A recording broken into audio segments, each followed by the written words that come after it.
てるかもしれない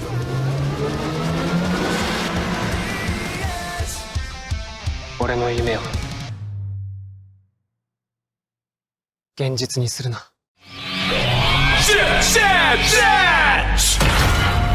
Impact! Hampir aja.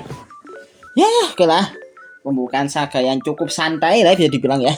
Sedikit lebih santai dibandingkan sebelum-sebelumnya yang kepala aku udah mau meledak rasanya. Oke, bismillahirrahmanirrahim. Assalamualaikum warahmatullahi wabarakatuh. Kembali lagi di channel Perasaan Desa pasal 2. Ya, pembukaan yang cukup bagus aja untuk pembuka saga baru, apalagi juga dengan memperkenalkan opening baru ya, meskipun openingnya secara video belum ada, baru lagu doang, tapi cukup bagus. Jadi aku langsung bahas saja Kamen Rider Senzu episode 30 lagi, episode 25. Dan dia menunjukkan dari kemarin yang Baku terbangun dengan kondisi yang dia masih benar-benar bingung sama keadaan, tapi ya itu dengan kondisi dia di badannya udah kepasang Senzu Driver, terus dia pas buka selimut ternyata juga sudah ada Senzu Phone sama dua Mea Capsen yang ada di pangkuannya dia. Jadi ya ini benar-benar mengkonfirmasi ya kalau semua itu memang benar-benar cuma mimpi doang. Dan ya karena si Baku lihat buka nunjukin itu ya, jadi semua Minami jadi tahu lebih awal soal Senzu Driver yang dimiliki sama Baku, yang dikiranya sama dia tuh ini alat deteksi darah jantung malah. Ada aja emang Minami ini. Dan karena untuk memastikan sesuatu ya, si Baku langsung bergegas bangun, melakukan semua alat medis yang langsung di badan dia dan langsung lari ke rumah. Dan dia juga sempat papasan sama Pak Fujimi sama Nagumo yang nunggu di luar kamar, di luar ruang perawatan ya. Dan dia juga sempat nyapa, dan ya itu bikin si Pak Fujimi sama Nagumo bingung kok si Baku bisa kenal mereka gitu. Dan pas si Baku lagi jalan, dia sempat lihat ada ibu-ibu sama anaknya lagi lihat bulan di langit ya. Dan pas sama si Baku lihat tuh bulannya ya normal-normal aja bulannya. Ya kayak bulan pada umumnya, bulan warna putih, bundel gitu, bukan bulan kerowak kayak yang ada di mimpi. Jadi benar-benar ini mengkonfirmasi kalau ini memang sudah dunia nyata. Dan singkatnya pas Baku sudah sampai ke kamar, dia langsung masuk ke Senzu Room sambil membawa semua item-itemnya dia, dan langsung manggil Komandan Zero gak pakai basa-basi. Dan dia bikin si Komandan Zero bangun dan dalam keadaan bingung gitu. Sampai dia bertanya, "How did you recognize me?"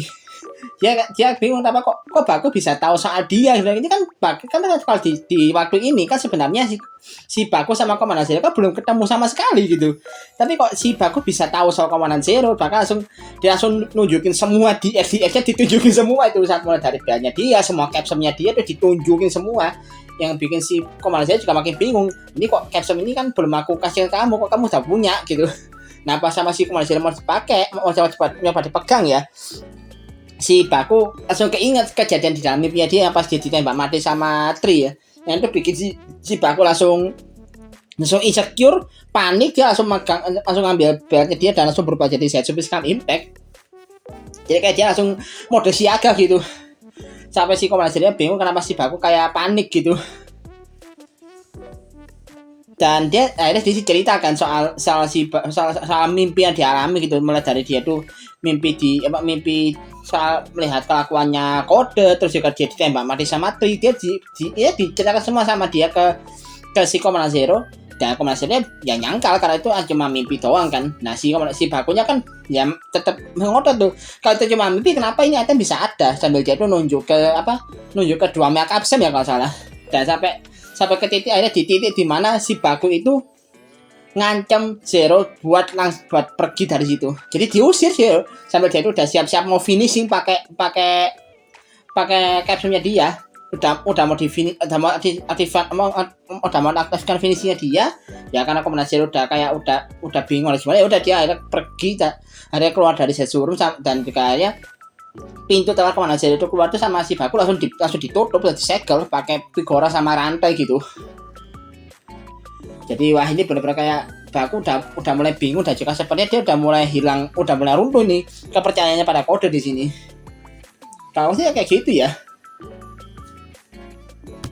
Dan langsung acel kaca ya bakal bikin Kode ya, dimana di sini kan Komandan Zero yang asli ya, yang manusia yang diperankan sama JKB kan akhirnya kan datang ketemu lagi sama Tri kan, dan membicarakan soal Zetsu yang akhirnya sudah berhasil diaktifkan kan, dan Tri bilang kan kalau akhirnya Zetsu bisa kita andalkan gitu. Tapi nah di sini ada yang kejanggalan yang dirasakan oleh Zetsu dibicarakan juga sama Tri, yaitu soal si Baku yang melihat kalau dia itu memimpikan kalau Kode itu menembak mati dia.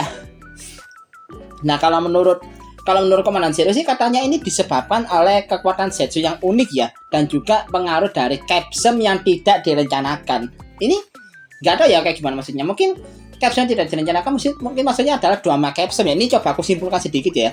Jadi mungkin kenapa Kobaku masih bisa ingat semuanya, seperti itu memang antara di faktor dari kekuatan dari Zetsu drivernya dia, atau juga ada andil dari si Dwama Capsem. Jadi mungkin seperti gini ya, kayak konsep sebenarnya mungkin memang seperti ada momen di mana si Kode itu memang sengaja ngeksekusi dia biar kalau misalnya ada titik di mana si Baku mulai membelot, yaitu akhirnya dia dieksekusi dan kayak dibikin dia itu balik lagi dari awal, tapi dengan ingatan baru yang dia nggak ingat semua progresnya dia selama ini. Tapi harapannya kayak gitu kan, cuma karena ada eksistensi dari Dwama Capsem yang notabene kayak jadi pelapisnya si Baku.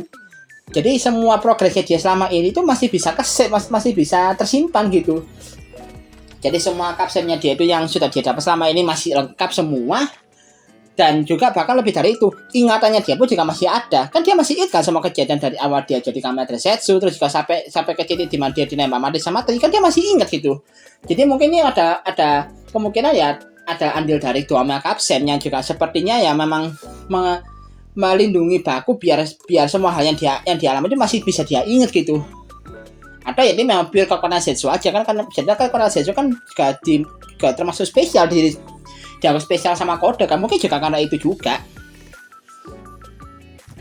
Jadi konsepnya tuh mungkin bisa dibilang kayak ini. Kalau di game itu kayak konsep New Game Plus lah bisa dibilang kalau di game itu.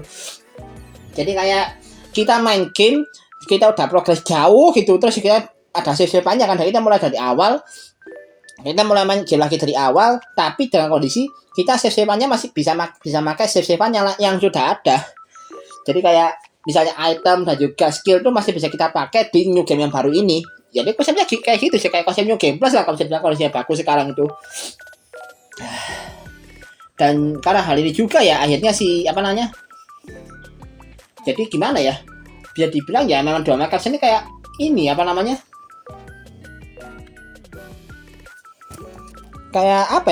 jadi item yang penting karena kan ini juga berapa kali kan Dwama Capsem disorot banget kan. Jadi kayak seperti ini, kayak Dwama Capsem itu kayak seperti item yang jadi penghubung antara dua realitas sekaligus yang dialami sama Baku.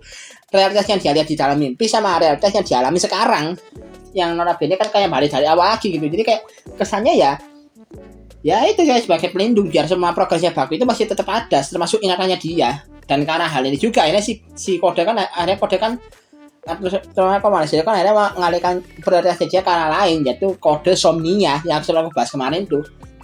Ya aku juga masih belum tahu sih ini maksudnya kode Somnia kayak gimana. Tapi ya mungkin aja mengingat kode Somnia itu berasal dari kata insomnia alias gejala gangguan tidur. Jadi ya mungkin aja ini ada hubungannya sama kemunculan Kamen Rider tahun nanti. Yang juga kan Kamen Rider kan juga digambarkan sebagai rider yang punya tujuan untuk mengubah mimpi buruk jadi kenyataan kan ya, mungkin maksudnya di situ. Jadi kode Somnia itu ya kodenya si Kamen Rider tahun ini, mungkin gitu. Dan ya ini akhirnya si Baku singkatnya balik lagi ke kamar dengan bingung. Bahkan juga dari Minami yang juga akhirnya tahu soal Zetsuro lebih cepat juga, sampai dia kaget kan, sampai dikira itu direnov sendiri sama Baku tanpa izin, karena kan rumahnya kan masih rumah kontrakan kan. Dikiranya Baku renov tanpa izin di situ. Agak lucu sih liatnya. Terus juga pas si Baku itu cerita soal mimpi yang dialami ya sama si Minami bilang itu kan cuma mimpi, masa kenapa kamu harus panik gitu kan, dia bilang kayak gitu. Terus pas dia lihat kartu tanda pengenalnya Pak Fujimi dikasih kasih ke Minami ya, dia ingat kalau Pak Fujimi ini ada kejadian nightmare. Dia langsung berangkat tidur kan, meskipun berangkat tidur, dan akhirnya dia masuk lagi ke dalam mimpinya Pak Fujimi ya, sama kayak di episode 2, yaitu yang dimana dia itu jadi buronan yang dikejar-kejar sama Pak Fujimi, dan dia langsung nyari langsung dia sempat ketemu lagi sama si Nemu ya, yang sebenarnya Nemu juga masih belum tahu apa-apa, masih polos banget. Dia juga ya masih berawal kenal sama Baku lah bisa dibilang sini. Tapi jadi akhirnya si Baku juga langsung cerita semuanya ya ke si Nemu ya, perihal Nightmare yang awal asalnya dari dia, dengan perantara kemudian adalah dari ibunya si Nemu. Itu dijelaskan semua sama Baku ke Nemu. Jadi juga bikin akhirnya Nemu juga sempat bingung kan ya, karena kan dia tiba-tiba dikasih tahu kayak gini ya gimana, gak kaget coba. Tapi udah sih kayak situ setelah si Baku coba ngobrol ke Nemu biar Nemu gak ikut dia ya, akhirnya dia coba nyari keberadaan si bom Nightmare dan langsung ketemu bom Nightmare-nya. Sebelum si Nightmare sempat beraksi balik dari mobil polisi ya, langsung si Baku langsung berubah jadi Zetsu Catastrom, ditarik pakai rantai sama dia dari dalam mobil, terus udah langsung keluar guling-guling, langsung diajar habis-habisan si bom Nightmare di sini. Jadi ya gimana ya, ini dibandingkan pertarungan lebih kayak pembantaian sih. Jadi benar-benar si bom Nightmare ya dibantai habis-habisan. Nah, mau cuma sekedar Nightmare kroco, lawannya super formnya Zetsu, ya udah habis dia. Ambiar kebantai di sini. Apakah juga kan Baku juga hafal gitu gerakannya bom Nightmare kayak gimana, karena bakal dari ingatannya dia yang sebelumnya kan. Jadi ya dia masih ingat bom Nightmare itu serangan kayak gimana. Dan pas si bom Nightmare mau nyoba meledakan diri dia buat sekalian membunuh si Baku ya udah si Baku tinggal langsung ngeluarin Catastrom Crusher buat finishing, dan udah langsung kalah semudah itu. Bahkan Nightmare belum sempat beraksi, pintu hatinya Pak Fujimi juga sepertinya juga belum adanya kebuka satupun, udah langsung kalah, nggak ada basa-basi. Apalagi juga kan si Baku juga sempat pakai recovery capsule buat memperbaiki tempat disetan yang hancur gara-gara serangannya dia pakai Catastrom kan. Ya udah, jadi kayak segampang itu. Aku juga ini yang kerennya memang sini Baku benar-benar kayak efektif banget ya, pakai semua kapsul yang dia punya ya. Jadi dia pakai Catastrom buat beraksi, kalau misalnya tempat disetannya rusak udah dia tinggal benerin pakai recovery. Jadi kayak benar-benar efektif banget dari dia cara pakai kapsulnya di sini. Dan ya Odaka Lesnox juga ada di sini. Dan dia juga langsung dibuat kaget ya sama kekuatannya Baku yang sekarang ini, yang notabene kan ini baru pertama kali dia lihat gitu. Dan sebenarnya dia juga masih belum paham soal diagram warna yang ada di buku merah yang dia bawa itu ya, yang perihal yang referensi dari kekuatannya Zetsu ya. Yang juga kan Zetsu kan juga yang 4 dia juga jadi pusat di mana kekuatannya Zetsu Catastrom kan, yang notabene berarti ya ini Odaka belum tahu apa-apa soal ini. Maka dia langsung coba mojokin si Nemu buat tanya, buat itu kasih dia kan soal Nemu itu dikasih tahu apa aja sama si Baku atau Seven. Dan ya karena gara-gara ini juga bisa dibilang juga kemungkinan si Odaka bakal action dia ke depannya bakal berubah drastis ya karena hal ini. Dan kalau dia dari cara dia interogasi si Nemo-nya lebih kalem, terus juga dia juga nggak ngegas lagi kayak sebelumnya. Akhirnya juga dia sempat tanyakan soal ke Nemo kan soal apakah Nemo itu mau ada keinginan buat keluar dari dunia nyata. Meskipun ya sama Nemo kan dijawab kalau itu mustahil sih. Itu masih mustahil, dan juga Nemo punya keinginan untuk membahagiakan semua orang di dalam mimpi yang dia datangi. Terus kan Odaka bilang kalau mau ya sebenarnya itu nggak apa-apa, jangan saja apa yang sudah kamu yakini. Jadi kayak gara-garanya si Odaka itu jadi lebih kalem di sini. Jadi ya mungkin di titik ini juga mungkin ada peluang untuk terjadi kerjasama antara Baku sama Odaka bakal terjadi jauh lebih cepat dan daripada yang sebelum-sebelumnya yang mereka sama sekali nggak pernah kerjasama gitu loh. Mungkin kayak gitu ya. Jadi yang benar-benar karena Baku yang masih punya ingatannya dia ini yang benar-benar di-spill semua di tempat itu ya, bikin semua alur ceritanya jadi berubah di sini. Meskipun ya secara konsepnya masih balik dari awal lagi, tapi beberapa titik tertentu itu jadi berubah karena aslinya Baku yang notabene ingat semua hal di masa lalu yang dia lihat itu. Terus jika beralih bentar ke sisi divisi kesana ya, di mana ternyata Pak Fujimi dipecat secara tidak hormat dari kepolisian. Karena katanya si Pak Fujimi gagal membuktikan keberadaan Black Case yang sangat dia yakini itu. Apalagi juga ada momen katanya si Pak Todo, si kepala komisarisnya sempat dipiting sama si Pak Fujimi, itu malah bikin dia dipecat malah. Dan ya sama si Nagumo ya dia biasa aja, bahkan dia kayak seneng kalau Pak Fujimi dipecat karena dia ada chance untuk masuk ke divisi yang lebih proper. Ini kan ya wajar lah ya, ini kan masih awal-awal mereka bonding kan, jadi ya belum kerasa chemistry-nya lah antara si Pak Fujimi sama Nagumo. Karena kan masih awal-awal banget bisa dibilang. Nah, di sini ada si Baku juga datang ke sana buat nemuin mereka. Dan kayaknya datanya buat lebih ke minta bantuan divisi kekuasaannya untuk bantu dia sekali lagi gitu. Apalagi jika di sini kan si Bagus juga sempat nyinggung soal Kureha sama soal nyinggung Kureha sama Odaka kan, yang ada dua orang terpenting bagi Pak Fujimi sama Nagumo gitu. Terus juga dia juga sempat minta maaf ke Pak Fujimi ya perihal apa yang sudah dilakukan sama Odaka. Meskipun ya itu kejadiannya masih belum terjadi di waktu ini gitu loh. Terus juga ada lagi beralih lagi ke sisi lain, di mana langsung beralih ke sisi lain, di mana ternyata juga Korea juga di short lagi di sini. Bahkan ya seperti awal dia masih jadi jurnalis di sini. Di mana dia lagi nyelidiki TKP tempat kejadian di mana si Baku ketabrak mobil, tiba-tiba dia diserahkan sama si Five. Terus maka sampai ke titik di mana si Five itu pakai shock absen buat ini memulihkan ingatannya si Korea yang sudah hilang. Dan dari sini Korea balik ingat lagi semuanya dan kembali jadi kode number 6. Terus sama si Five juga dikasih lagi cincinnya karena apa? Katanya dia dipanggil lagi sama Tri karena Tri itu sedang mau membicarakan sesuatu yang penting, makanya dia butuh semua agennya yang ada untuk ikut datang ke briefingnya dia, termasuk si Six ini. Jadi kayak apa ya? Jadi semua katanya harusnya muncul belakangan itu jadi muncul lebih cepat di timeline ini, termasuk si Korea yang balik jadi agen kode jauh lebih cepat, bahkan sebelum dia itu ketemu sama Baku. Jadi emang benar-benar semuanya jadi serba cepat sih, tapi itu cukup make sense karena memang keadaannya demikian gitu. Dan balik lagi ke Baku yang lagi termenung di dalam mimpi ya, dia didatangi sama Nemu kan, yang di sini Nemu itu bilang untuk ini minta Baku untuk menceritakan semua yang dia lihat soal dirinya di dalam mimpinya dia. Dan juga si Nemo juga bilang sih, karena ini kayak jadi langkah awal juga buat development, buat jadi bondingnya mereka lagi ya, karena kan Nemo kan juga bilang kalau dia itu masih punya harapan untuk bisa terbangun lagi di depannya nanti. Yang notabene kan juga disambut baik sama si Baku kan, dan sikapnya tiba-tiba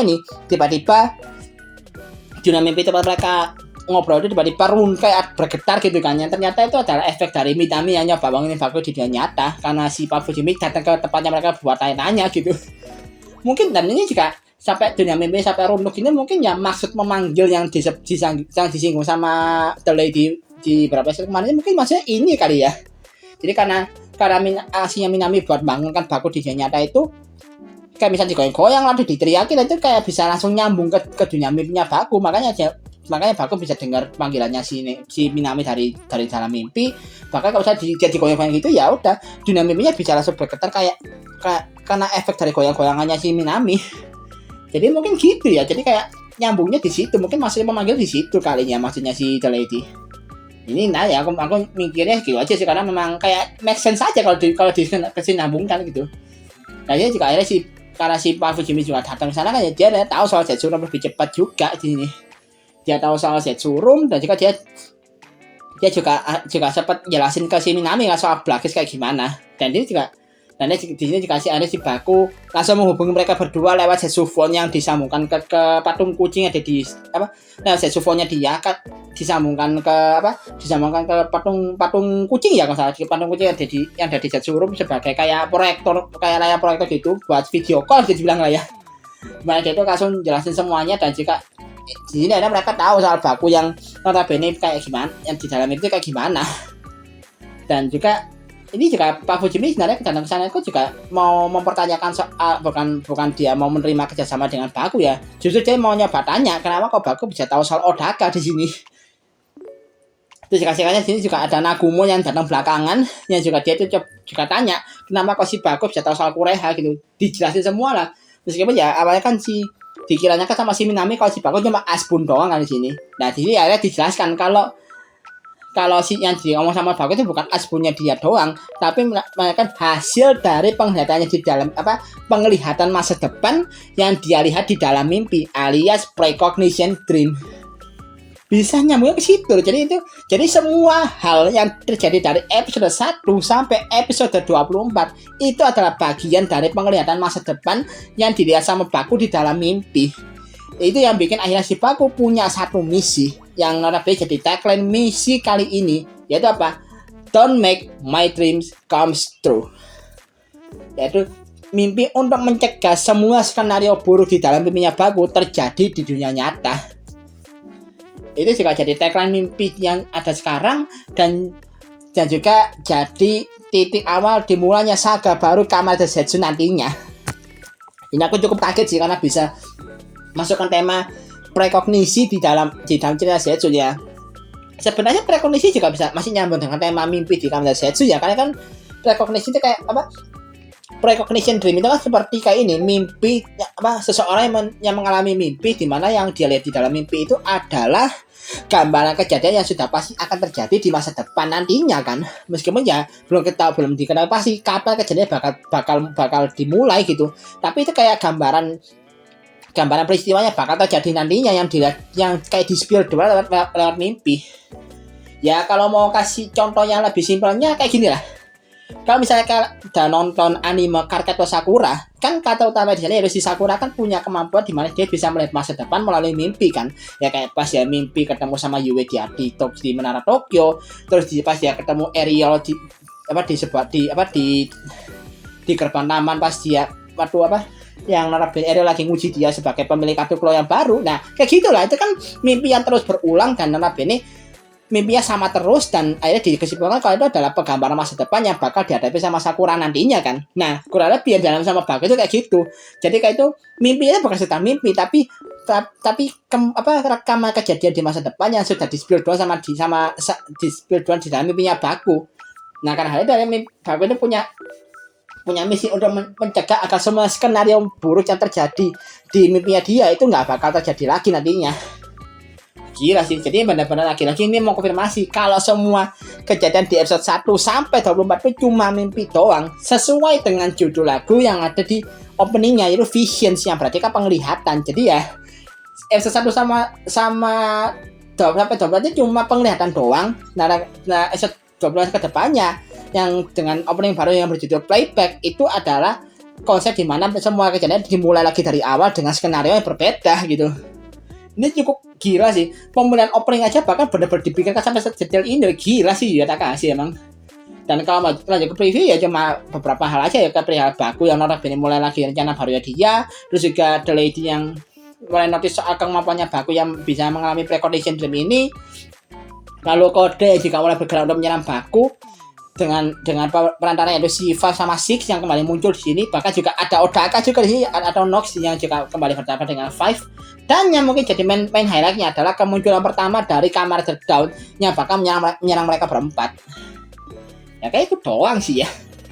Tapi ya kalau bicara soal opening sih memang benar-benar gila sih, benar-benar dibikin sampai sedetail itu loh perihal ya, dengan Precognition Dream juga mimpinya, terus juga judulnya juga benar-benar nyambung sama kejadian sama konsep yang ada di dalam ceritanya dia. Ini benar-benar gila sih.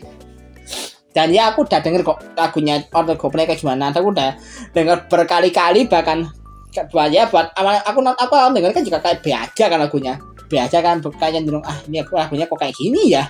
Agak beda konsepnya sama Vision sih, yang benar-benar konsep mimpinya dapat banget gitu. Ini kan lagunya kan digarap sama vokalnya Back On kan, meskipun yang nyanyi adalah membernya NCT, member boyband Korsel. Tapi ya pas aku coba denger berkali-kali, apalagi pas bagian refnya cukup bagus kok menurutku, cukup bagus. Memang lebih menghentak dari lagu Visions, tapi kesannya kayak kesan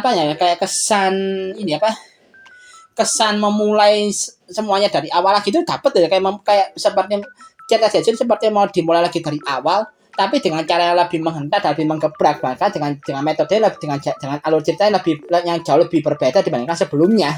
Jadi ya lagu Playback ini cukup kena lah, jadi cukup pas kalau ditaruh jadi opening kedua kalau Zetsu nantinya.